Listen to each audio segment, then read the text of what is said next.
네, 또 한 명의 미남 스타가 잠시 우리 곁을 떠났습니다. 바로 송중기 씨가 현역으로 입대했는데요. 네, 송중기 씨는 수많은 취재진들과 팬들의 배웅을 받으며 훈련소로 입수했습니다. 가는 스타가 있는가 하면 돌아온 스타도 있었죠. 바로 슈퍼주니어의 김희철 씨가 공익근무를 마치고 소집 해제했습니다. 네, 역시 한류 스타답게 수많은 해외 취재진들과 팬들이 함께했는데요. 잠시 후 두 스타의 떠나간 자리와 돌아온 자리 함께 하시죠. 네. 네, 겁없는 남자 김병만 씨가 이번엔 하늘을 날았다고 합니다. 오. 저는 보는 것만으로도 오금이 저렸는데요. 그래요, 예. 그레이트 블루홀을 바라보며 3,000m 상공에서 이렇게 쫙 스카이 다이빙을 했다고 합니다. 마치 새가 하늘을 날듯이 즐겼다고 하는데요. 저도 즐길 수 있는데 느낌 아니까 저도 해보고 싶네요. 잠시 후 TV 1분 킹에서 확인하시죠. 네, 그럼 지금부터 위클리 연예 뉴스 베스트 시작하겠습니다. 한 주간의 연예 소식 돌아보는 위클리 연예 뉴스 베스트입니다. 배우 한채영 씨가 지난 수요일 엄마가 됐습니다. 네, 어제 오후 1시에 서울의 병원에서 아들을 등남하셨다고 들었어요. 산모랑 아기 모두 건강하시다고 들었어요. 네, 2007년 6월 4살 연상의 사업가와 결혼한 후 6년 만에 맞은 경사인데요. 지난 3월 드라마 출연 도중 임신 소식을 알린 한채영 씨. 드라마가 종영된 후 친정에 있는 미국으로 건너가 일각에서는 원정 출산하는 게 아니냐는 의혹이 일기도 했습니다. 원래 본인은 한국에서 출산을 하시려고 생각을 하셨었고요. 근데 이제 본인 친정이 미국에 있으시다 보니까 부모님 만나고 오신 거고요. 네, 출산 2주 전에 귀국해서 원정 출산 의혹을 불식시킨 것은 물론 개념 출산으로 화제가 됐습니다. 당분간은 몸조리와 육아에 전념할 거라는 한채영 씨, 등남 축하합니다. 배우 정만식 씨가 장가를 갑니다. 오는 12월 결혼한다는데요. 1살 연하의 연극 배우시고요. 4년 정도 교제하셨던 연극 배우로 알려진 예비 신부와 4년 정도 교제 끝에 결혼하게 됐는데요. 지난 4월 한재석 박솔미 부부 결혼식장에서 결혼에 대해 질문을 받은 정만식 씨. 좀 이제 많이 좀 외롭지 않으세요? 일하느라고 뭐 그런 거 없고요. 네. 가긴 가야겠죠. 그러니까요. 아니, 좋은 계획이 좀 들렸으면 좋겠는데. 천천히 하려고. 천천히 가겠다는 정만식 씨. 이때만 해도 결혼 계획에 대해 밝히지 않았는데요. 현재 드라마와 영화 스케줄을 병행하며 결혼 준비를 하고 있다고 합니다. 결혼 준비는 차근차근 잘 해나가고 있고요. 그냥 천천히 준비하고 있는 단계라서 그냥 12월에 한다라는 정도만 지금 정리가 됐어요. 12월 결혼을 앞둔 예비 신랑 정만식 씨. 바쁘겠지만 결혼 준비 잘하세요.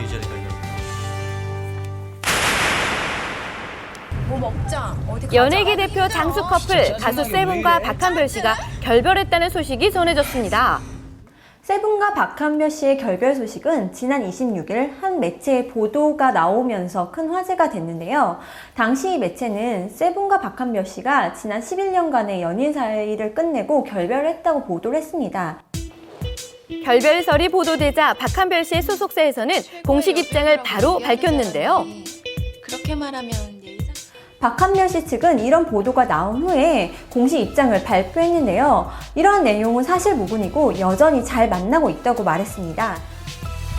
두 사람의 결별설을 단독 보도한 매체에는 박한별 씨의 새로운 연애 소식이 언급돼 관심이 쏠렸는데요.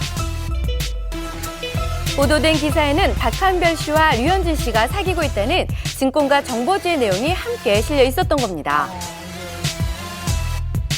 박한별 씨와 류현진 씨 측은 열애설에 대한 입장을 발표했는데요. 류현진 씨는 지난 27일 열린 LA 다저스와 시카고 컵스 경기에 앞서서 가진 인터뷰에서 박한별 씨와는 실제로 한 번도 만난 적이 없는 사이라면서 그런데 왜 이런 일이 있었는지 모르겠다며 분통을 터뜨렸습니다.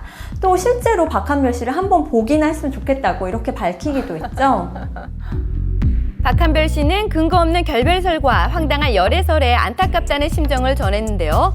도무지 왜 이런 소식이 나오는지 모르겠다며 무척 안타까워했는데요. 실제로 박한별 씨는 지난번 세븐 씨가 안 좋은 일에 휘말렸을 때도 세븐 씨를 믿는다면서 이렇게 좀 굳은 마음을 갖고 있었다고 해요. 여러 풍파에도 변치 않는 박한별 씨의 순애보에 네티즌의 응원이 이어졌습니다. 논란의 중심이 됐던 박한별 씨 활동의 계획에 지장이 있진 않을까 염려된다는 의견도 나오는데요. 국내 활동을 이제 할 거고요. 이제 뭐 연말부터 해가지고 작품 지금 보는 게 있으니까 뭐 그렇게 될 것 같아요. 근데 뭐 공식 석상에 쓰는 게 작품할 때가 처음이라서 또 뭐 그럴 때 뭐 질문들이 막 나올 것 같아서 부담스럽긴 하는데 그때까지는 좀 조용히 있었으면 좋겠다는 게 저희 뭐 회사 입장이니까. 앞으로 이와 같이 근거 없는 루머에 심적 고통을 받는 스타들이 없어야겠습니다.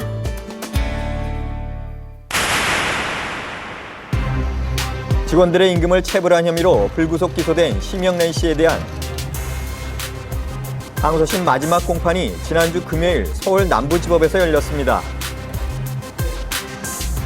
심영래 씨 측은 이날 공판에서 직원 5명으로부터 받은 추가 합의서 5구와 채무 170억 원에 대한 면책 서류, 증거 자료, 진술서 등을 추가로 제출했는데요. 이어 8명의 직원과 아직 합의하지 못했으나 선고일까지 최대한 합의할 수 있도록 노력하겠다라며 선처를 호소했습니다. 공판에서 심영래 씨는 자신으로 인해서 피해를 입고 있는 직원들에게 참 미안하다. 그리고 임금을 여전히 체불하고 있는데 자신이 방송에 복귀하게 되면 버는 족족 10,000원이든 20,000원이든 그때그때 다 직원들에게 돌려주겠다, 갚겠다는 같은 의사를 밝혔습니다. 그런데 이 같은 전제 조건으로 자신의 어떤 출연 정지가 좀 풀렸으면 한다는 입장을 밝혔습니다. 심영래 씨는 당초 이번 재판을 통해 최종 선고를 받을 예정이었지만 재판부는 심영래 씨가 직원들과 합의를 진행하고 있는 점을 인정해 최종 선고 공판은 2개월 뒤로 연기됐습니다. 다시 초심으로 돌아가서 코미디를 하고 싶다 입장을 밝혔습니다. 그러니까 뭔가 영화 제작자로서의 뭔가 큰 프로젝트를 하는 것이 아닌 다시 예전 모습으로 돌아가서 어떤 시청자들을 울리고 웃기는 희극 연기를 하고 싶다는 성능을 밝힌 거죠. 재판을 마치고 나온 심영래 씨 심경을 밝혔습니다. 참 이번에 참 눈물 날 정도로 고마웠던 게 사실 그 돈도 못 줬으면서도 제가 합의를 해준 직원들이 너무너무 고맙고 제가 어떤 빨리 제기를 하겠습니다. 제기해서 빠른 시일 안에 사실 전 직원들 돈을 다 갚아야죠. 그동안 얼마나 힘들었겠습니다. 근데 저도 힘들었고 하지만 힘든 거에 연연하지 않고 임금 체불뿐만 아니라 정말 저 같은 경우는 어떻게 이제 모든 사람들 다 알잖아요. 국가적으로 진짜 더 좋은 컨텐츠와 정말 지적 재산 가지고 정말 많은 사실 새로 만들어내가지고 어떤 꼭 성공해서 그 빠른 시일 안에 그 직원들 임금을 갚아야죠. 이상입니다. 고맙습니다. 네. 초심으로 돌아가 다시 시작하겠다고 밝힌 심영래 씨. 선고 공판은 오는 10월 11일 열릴 예정입니다.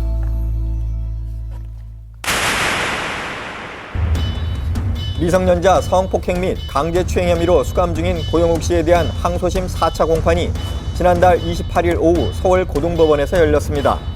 피해자가 3명 있잖아요. 예, 거기서 저희가 2명에 대해서는 뭐 저희가 크게 봐서 인정을 해서 저희가 반성을 하고 또 그런 부분이고요.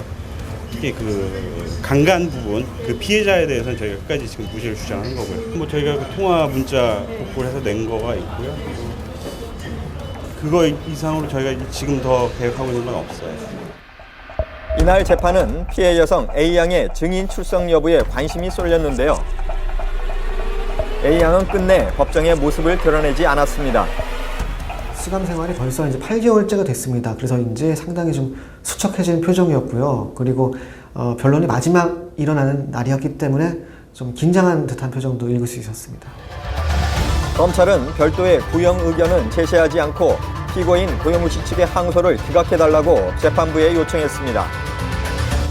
고영욱 씨 측 변호인은 2건의 성추행에 대해서는 인정하고 반성하지만 유력에 의한 간음에 대해서는 원심과 마찬가지로 무혐의를 주장했습니다.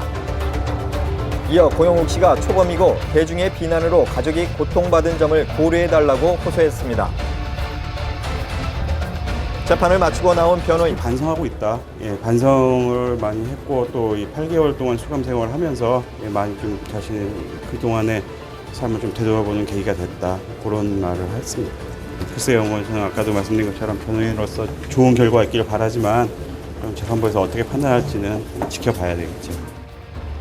고영욱 씨에 대한 항소심 선고 공판은 이달 27일 열릴 예정입니다.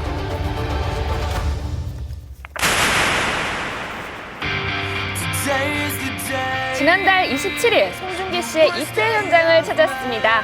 수많은 팬들이 아쉬운 마음으로 기다리고 있었는데요. 송중기 오빠 기다릴게요. 사랑해요. 화이팅! 2년 동안 잘 기다리고 있겠습니다. 화이팅! 드디어 송중기 씨가 모습을 드러냈습니다. 애타게 기다리던 팬들과 짧은 인사를 나눴는데요.